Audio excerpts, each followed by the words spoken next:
बल्कि दोनों ही स्टॉक्स कई बार मेंशन कर चुका हूं। पहला है ऑयल इंडिया। अब अपस्ट्रीम ऑयल कंपनी, कच्चे तेल की तेजी का सीधा फायदा मिलता है, सेंटिमेंट पॉजिटिव होता है और इवेंचुअली धंधे के लिए पॉजिटिव होता है, तो ये कंपनी वैसे ही फोकस में।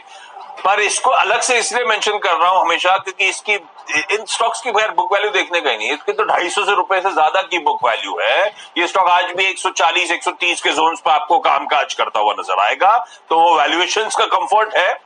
तगड़ी डिविडेंड यील्ड है 7% के आसपास की इस समय ऑयल इंडिया की, और अपने पीयर से कहीं सस्ता आज भी ट्रेड करता है। अब ओएनजीसी बड़ी कंपनी, मेरे ख्याल से इससे 8-10 गुना बड़ी कंपनी, तो खैर जस्टिफाइड भी है प्रीमियम वैल्यूएशन, लेकिन फिर भी ध्यान रखिए ओएनजीसी 15 टाइम्स 16 टाइम्स पी के सामने ऑयल इंडिया आज भी 4-4.5 टाइम्स पी पे ट्रेड, तो कंफर्ट देता है खबरों में इस पे मुझे लगता है ऑयल इंडिया में खरीदारी। दूसरा स्टॉक जो कई बार मेंशन कर चुका वो है द्वारिकेश शुगर। अब कच्चे तेल में उछाल मुझे लगता है हमेशा वो इथेनॉल प्ले को और तूल देता हुआ नजर आएगा क्योंकि ब्लेंडिंग पे थ्रस्ट है। आपको याद होगा पिछली बार भी मेंशन करा था, अब पिछली बार मैं खुद भी सरप्राइज है इसकी रैली को देखकर। पिछली बार कुछ दिन पहले, लास्ट वीक था नहीं, मैं उससे पहले वाले वीक में जब मेंशन करा था ये स्टॉक 55 के लेवल्स पे था और आज देखिए 75 के लेवल्स पे खड़ा हुआ है। इस तरह की तेजी द्वारिकेश शुगर बनाता हुआ आपको नजर आएगा। बढ़िया थी इसीलिए मेंशन कर रहा था बार बार। ये कच्चा तेल में जब पिछली बार उबाल आया था तो गवर्नमेंट की तरफ से स्टेटमेंट्स क्या आए थे, 2023 तक एम कर रहे हैं 20% ब्लेंडिंग की तरफ हम मूव करना शुरू कर देंगे। 20% ब्लेंडिंग यानी कि इथेनॉल स्टोरी अभी तो और तूल पकड़ती हुई नजर आएगी। और इस कंपनी ने तो ऑलरेडी अपनी डिस्टिलरी कैपेसिटी बढ़ा दी थी, मेरे ख्याल से 1.3 के आसपास डिस्टिलरी कैपेसिटी इस कंपनी की पहुंच चुकी थी, 1.3 लाख लीटर्स के आसपास जो बढ़ाई थी उसके बाद, तो इसको पहले उसका फायदा मिलता है।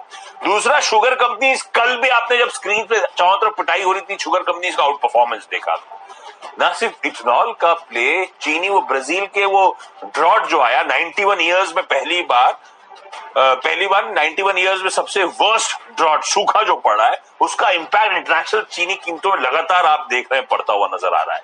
रिसेंटली सर्किट फिल्टर्स रिवाइज हुए तो इसका तो 10 से बढ़ाकर 20% कर दिया गया था, तो काफी कुछ है। और हमेशा कंफर्ट ये देता है क्योंकि सेक्टर का पी है 40-45 का, स्टॉक का पी है 15 टाइम्स के आसपास का, तो हर चीज में कंफर्ट देता है, इसलिए मेंशन करता हूं। और Q4 के नंबर्स जो स्ट्रॉन्ग आए थे वो और उस कंफर्ट को बढ़ाता है, इसलिए द्वारिकेश शुगर अगला स्टॉक। इसी कड़ी में जोड़ लीजिए एक सरकारी कंपनी और ऑयल इंडिया के बाद, वो है कोल इंडिया। ठंडा स्टॉक, मैं जानता हूं सबने पैसा गवाया है इस स्टॉक में, बहुत ज्यादा कमा के नहीं दिया इन्वेस्टर्स को खास तौर पे, लेकिन इस समय ट्रेडिंग का मन। एनर्जी स्टॉक्स फोकस में कोल इंडिया 160 के levels When you pay your credit card पे ट्रेड कर रहा है और कोल इंडिया की हाईलाइट रही है कल जो नंबर्स आए वाकई स्ट्रॉन्ग है, रियलाइजेशंस इंप्रूव हो रहे हैं, 3.5 रुपए का डिविडेंड दिया, रिसीवेबल्स जो थे वो कम होते हुए नजर आ रहे हैं, तो हर पैमाने पे नंबर्स अच्छे हैं, इसीलिए कोल इंडिया को बिल्ड अप रखिएगा। डिटेल्स धीरे धीरे करके चैनल पे आपको रिजल्ट्स की मिलती रहेंगी, मैं उस पर ज्यादा समय नहीं निकाल रहा, लेकिन हर पैमाने पे नंबर्स अच्छे हैं। थम्स अप ऑन नंबर्स को, और शायद कोल इंडिया आज पॉजिटिवली रिएक्ट करना चाहिए। बिल्कुल, शुरुआती दो स्टॉक्स मेरे हैं जो कल पूरे दिन के दौरान सबसे ज्यादा चर्चा में रहे, अदानी इंटरप्राइजेज और Adani ports and special economic zone. ये दोनों स्टॉक में खरीदारी की सलाह। देखिए कल अभी सुबह खबर भी बता रहे थे यतिन की क्लैरिफिकेशन न सिर्फ एनएसडीएल की तरफ से है, कंपनी की तरफ से है, उन तीनों फंड की तरफ से भी है, सबने ये क्लैरिफिकेशन दिया कि अकाउंट फ्रीज नहीं हुए। तो यहाँ पे जो कल भयानक शॉर्ट्स लोगों ने बनाए थे, कुछ लोग तो जो स्मार्ट थे वो निकल गए थे 3 बजे के पहले ही, उनको समझ में आ गया था तो वो निकल गए थे, लेकिन कुछ लोग अभी भी रहे होंगे शॉर्ट्स, तो आज पूरे शॉर्ट्स आपको कवर होते हुए दिखेंगे।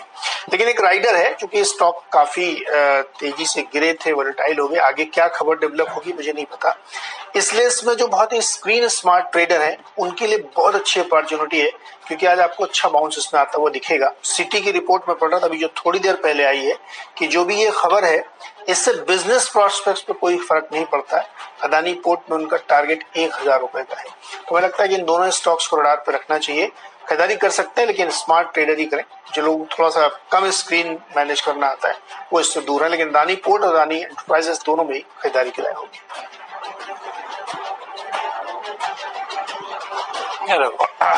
तो दोनों में खरीदारी, हाँ आज फिर वोलेटाइल रह सकते हैं, लेकिन आज फोकस बनाएंगे कल की उस वैल्यू इरोजन के बाद खास तौर पे। हालांकि इंट्राडे में रिकवरी अच्छी आई थी, लेकिन आज भी नीरज जी कह रहे हैं स्किल ट्रेडर्स के लिए खरीदारी करने के मौके।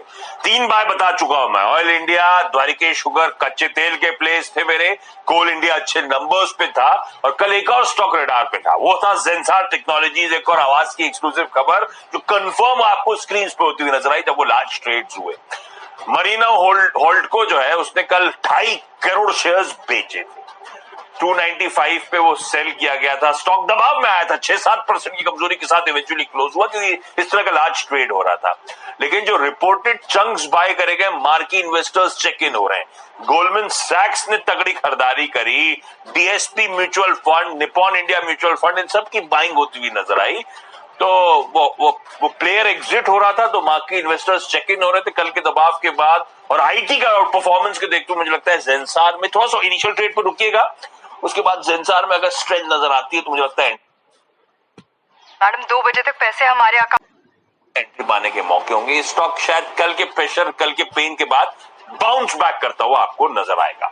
अगला स्टॉक एक और रिजल्ट्स रिलेटेड, जैसे कोल इंडिया मेंशन कर रहा था, लेकिन छोटी कंपनी साउथ इंडिया की इंफ्रा प्ले, रैम की इंफ्रा, इसके नंबर्स भी बड़े अच्छे आए। इसके नंबर्स क्विकली बता देता हूं, चाहे साल दर साल देखें, क्यू ऑन क्यू देखें, नंबर्स में दम है और हाईलाइट है ऑपरेशनल परफॉर्मेंस और प्रॉफिटेबिलिटी। 86 करोड़ रुपीस का प्रॉफिट हुआ है, पिछले साल 175 करोड़ का घाटा हुआ था। ये 85 करोड़ का प्रॉफिट कंपेयर कर लीजिए पिछले क्वार्टर से, तब भी 48 करोड़ रुपीस का प्रॉफिट हुआ था, तो ऑलमोस्ट वहां से भी बहुत तगड़ा इंप्रूवमेंट है। तो रैम की इंफ्रा में वो बॉटम लाइन हाईलाइट है, ऑपरेशनल परफॉर्मेंस जो इंप्रूव हुई वो हाईलाइट है, और उसके दम पर शायद ये स्टॉक अच्छी मजबूती दिखाए, इसीलिए खरीदारी करने का काम। अगले 3 स्टॉक्स मेरे जो चीनी वाले हैं उस पर फोकस किया है। कल उत्तम शुगर के रिजल्ट्स आए थे, उस पर ध्यान रखिए। 28% की ग्रोथ आमदनी में देखने को मिली और ये बढ़ के 557 करोड़ रुपए पे आया है, और मुनाफा 137-38% बढ़ के करीब 28 करोड़ पहुंच गया है। तो ये क्वार्टर ऑन क्वार्टर अगर आप रिजल्ट देखेंगे तो बहुत ही जबरदस्त रिजल्ट यहाँ पे पेश किया, और चीनी कंपनियों के लिए बहुत सारे मल्टीपल ट्रिगर्स है जहां पे तेजी देखने को मिल रही है। विश्वराज शुगर एक और कंपनी है, इसके भी आप ये देखिए जो साल इन्होंने क्लोज किया है 426 करोड़ का इन्होंने रेवेन्यू दिखाया है, और घाटे से कंपनी मुनाफे में आ गई है। तो तमाम चीनी कंपनियां जो Q3 से Q4 के बीच में रिजल्ट्स पेश करें, वो इंडिकेट करें कि आगे का इनका वक्त बहुत ही बढ़िया होने वाला है, और उसमें एक जबरदस्त तेजी का माहौल देखने को मिला है। इसके अलावा फिर वो मोलेसेस, इथेनॉल, मिथेनॉल, तमाम सारी स्टोरीज इसके साथ जुड़ी हुई हैं।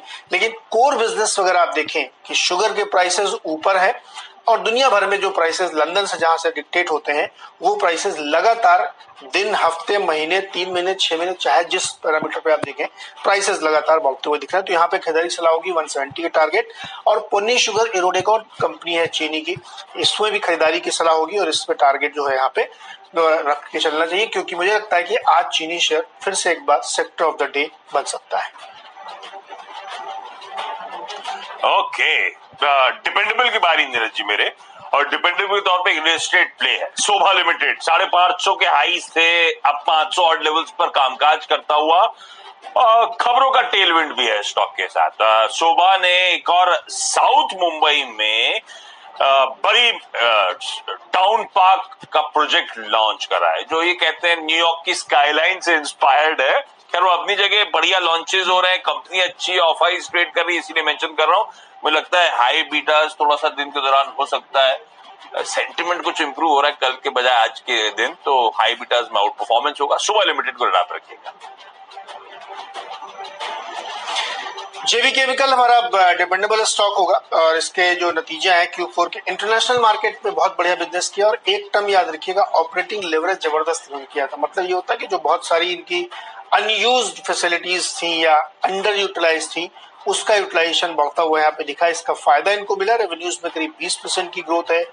एबिटा लेवल पे जो मैं लेवरेज की बात कर रहा हूँ, 35% की यहाँ पे शानदार ग्रोथ देखने को मिली है, और मार्जिन भी 3-4% बढ़ा है। तो मुझे लगता है जेबी केमिकल्स आज आपको बढ़िया प्रदर्शन दिखा सकता है। खरीदारी की सलाह होनी चाहिए। 1600 रुपए का इसमें आप टारगेट लेके चल सकते हैं। छोटा सा ब्रेक।